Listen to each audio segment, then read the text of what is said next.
안녕하세요. 결혼을 앞두고 있던 31살 여자입니다. 정말 너무 속상하고 힘이 드네요. 제가 대학생이 될 무렵 일찍 아버지를 여의었어요. 급작스러운 사고이기는 했는데 아버지 이름으로 되어 있는 아파트도 두 채나 있었고 미리 준비해두신 보험 덕분에 아버지가 없어도 살아가는 데는 큰 문제가 없었어요.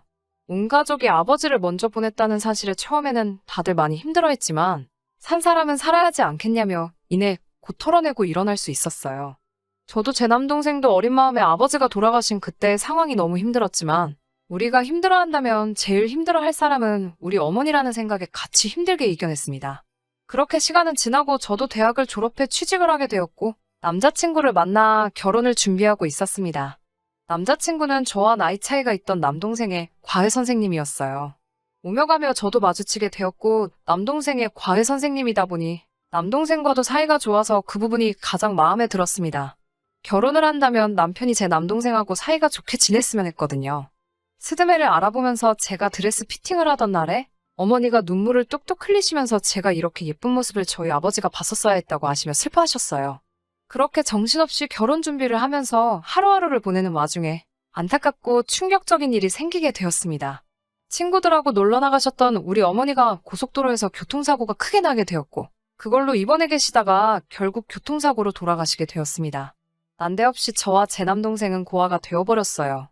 얼마 안 있어 올릴 제 결혼식을 엄청 기대하셨는데 아버지가 제 드레스 입은 모습을 못 보는 게 아쉽다고 하시던 어머니마저 떠나보내게 되니 모든 게 허무하더라고요. 장례식장에서 멍하니 천장만 바라보고 있었어요.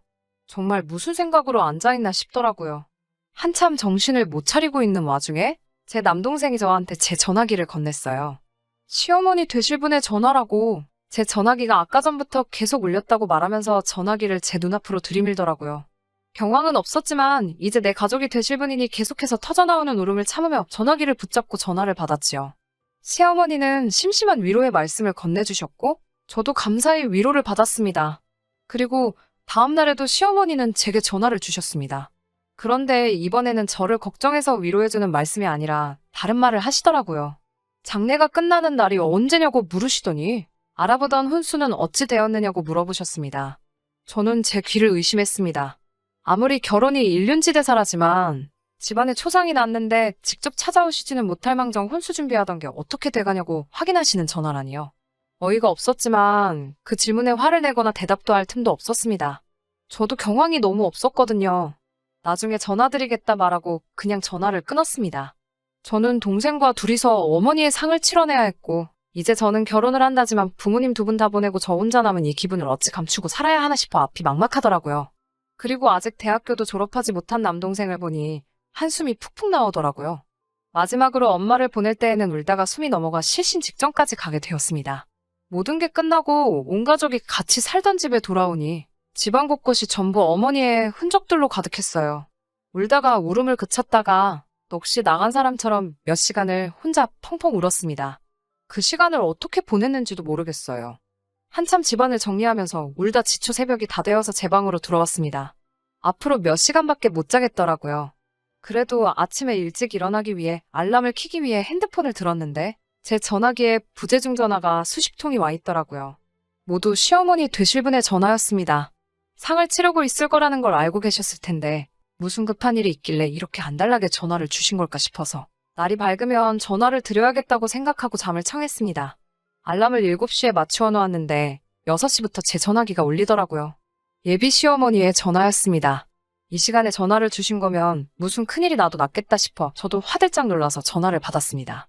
무슨 일로 전화를 주셨는지 조심히 물어봤는데 예비 시어머니께서는 저에게 지금 살고 있는 집이 전세인지 자가인지 물어보시더군요. 자가라고 대답을 드렸더니 그렇냐고 하시면서 이번에는 아파트가 몇 평인지 물어보셨어요.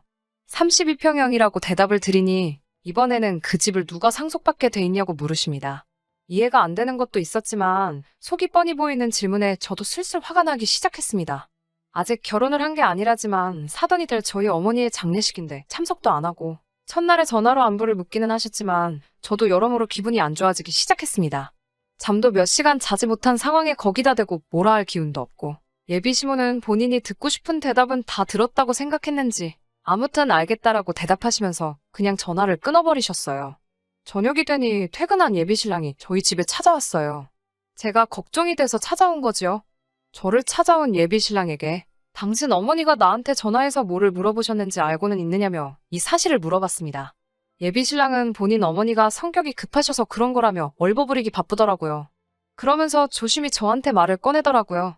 어머니랑 통화했으니 자기가 말 안 해도 알지 않냐면서 이 집은 제가 상속받게 된 걸 알고 있고 제 동생은 어머니가 동생 장가 갈 때를 대비해서 팔지 않고 가지고 계시던 아파트를 가져가기로 한 사실도 알고 있다라고 하면서 그러면 신혼집을 굳이 우리들이 구할 필요가 뭐가 있느냐면서 상속세와 혼수를 신랑 쪽에서 해올 테니 우리는 그냥 이 집에 신혼살림을 차리자고 단도직입적으로 물어보더라고요. 돌아가신 어머니가 상속을 어떻게 하시는지 그걸 어떻게 그렇게 잘 알고 있느냐고 물었더니 전날 제가 통화가 안 돼서 예비신랑이 제 동생한테 전화해서 다 물어봐서 이미 알고 있다고 하더라고요.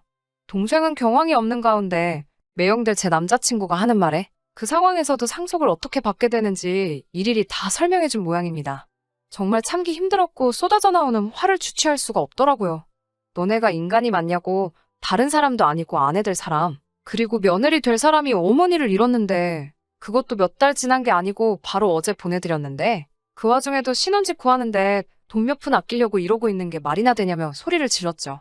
우리 엄마 입원해 계신 동안 병문안도 한 번 안 왔으면서 고작 생각한다는 게 우리 엄마 돌아가시면 신혼집이 저절로 마련될 거라 이미 계산하고 있었다는 게 말이나 되냐고. 솔직히 장례 치르는 중에도 너네 엄마가 미친 듯이 전화하면서 아파트 평수를 물어보고 자가인지 전세인지 확인하려고 하는 전화질에 시어머니들 분에 인성에 실망감이 가득했는데 그 와중에 너는 나보다 더 어린 내 동생한테 전화해서 상속이 어떻게 되는 건지 알아본다는 사실이 소름이 돋는다고 했어요. 사돈 되실 분이 자꾸 하셨는데도 너네 엄마는 코빼기도 안 비치던 것도 이해가 가질 않았는데 그런 부모님 밑에서 자란 너가 하는 행동을 보니 미래가 안 봐도 뻔하다고 그냥 이 결혼은 없던 걸로 하자고 소리쳤어요. 예비신랑은 어이가 없게도 그래서 그런 거였냐며 자신이 뱉은 말에 사과도 하지 않고 내일 다시 전화하겠다며 집으로 돌아갔습니다. 그리고 나서는 집에 가서 지네 엄마한테 방금 있던 일을 미주알 고주알 다 일러바쳤나 봅니다. 오밤중이 돼서 시어머니한테서 또 전화가 불이 나듯 오더라고요.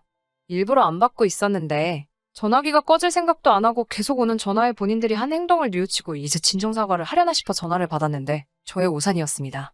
사과는커녕 저한테 거래를 하자는 식으로 제안을 하더라고요. 이제 저한테 집이 생겼으니 상속세랑 혼수를 자기들이 해온다는 건 당연한 거고 거기에 돈을 더 보태줄 테니 집을 팔아서 현금화를 시키라고 제안을 하더군요. 저희 집을 판 돈과 자기들이 주는 돈을 합해서 더 큰 집을 구해주겠다고요.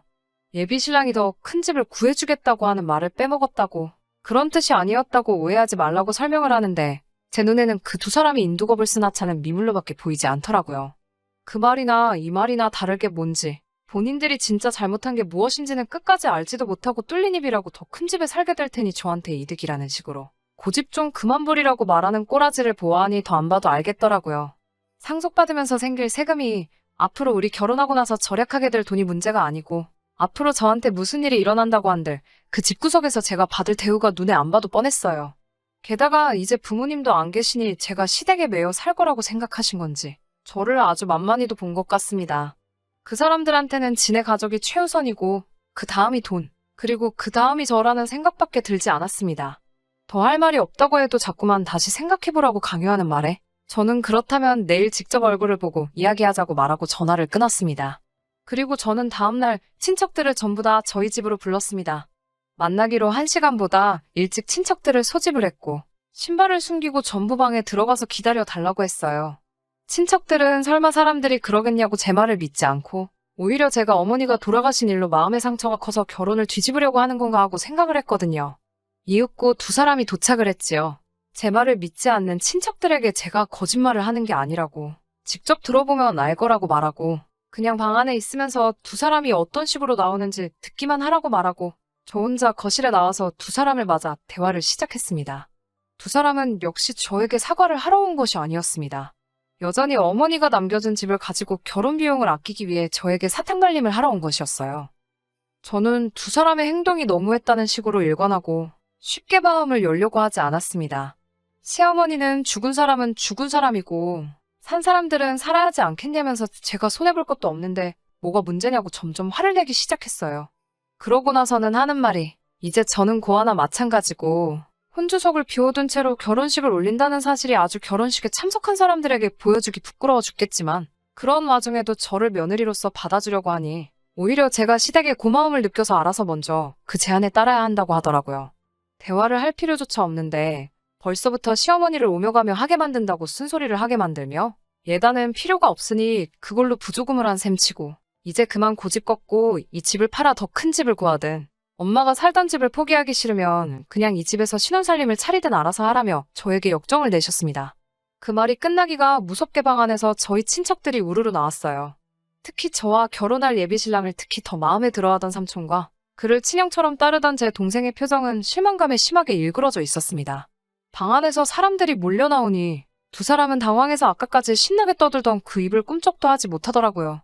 끝까지 본인들이 무슨 잘못을 했는지 깨닫지 못하고 결혼할 상대, 며느리 될 사람한테 이런 짓을 하는 게 사람이 맞냐면서 사회생활을 처음부터 다시 배워와야겠다고 몰아갔습니다.